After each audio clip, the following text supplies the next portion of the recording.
for the decade the Nissan GT R has been on sale, I've railed against haters dismissing it as a PlayStation car. Sure, it leans heavily on technology. Its reputation for acceleration stats and straight-line performance, still impressive after all these years.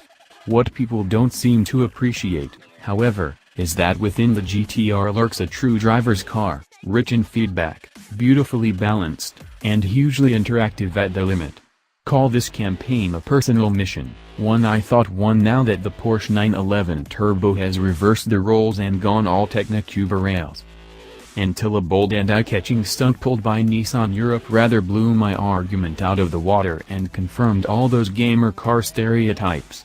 Yes, to celebrate the GTR's 10-year anniversary and launch of Gran Turismo Sport, it has built an R35U drive, for real, from a DualShock 4 PlayStation control pad.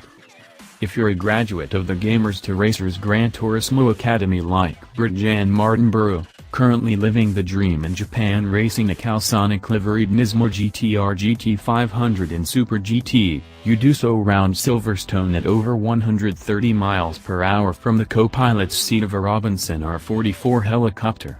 Incredibly, Martinborough averaged 76 miles per hour for the 1.6-mile national circuit lap, against the 83 miles per hour of a conventionally driven car. Watch the video and you may cry fake. But the car is real. And can be driven round Silverstone remotely, exactly as depicted. How do I know? Because I've just done the same. Full disclosure, the Robinson is absent and I drive from a following Nissan Rogue around a sectioned off training circuit. But to sit in the passenger seat of a chase car, hit up on the D-pad of a DualShock controller and see the unoccupied GTR head tense into gear against the brakes is no less extraordinary.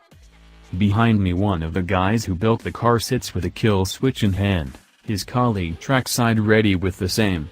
There's some controversy about the lack of a damage feature in GT Sport, but out here in the real world it's very much enabled. And the consequences of contact with the barriers will be more serious than hitting restart. If danger threatens and they hit the button, the ignition will cut. The pneumatic ram operating the brake pedal will attempt to punch it through the firewall and the GTR will stop dead.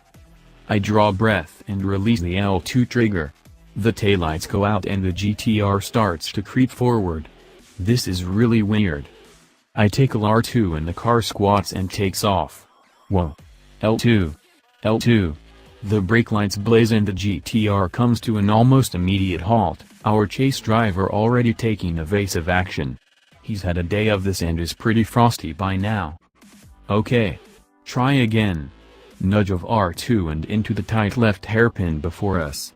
My attempt at a smooth turn and descends into a mess of jerky inputs and corrections, but I stay off the brakes and trust in the GTR's ability to navigate a second gear corner at around 20 miles per hour. I later learned that on Martinborough's lap he was hard enough on the throttle to trigger the stability control on corner exit. Suffice to say I'm a little more cautious. The inside of the straight has a line of small wizard hat cones for visual reference. Tempting as it is to live out my Gran Turismo fantasies and take them out in a blizzard of orange plastic, I'm wary of our friend in the back seat with his kill switch. My attempt at keeping it straight is more invitation to a DUI conviction than a pro racer's confident line, but having seen previous participants trundle along at 10 miles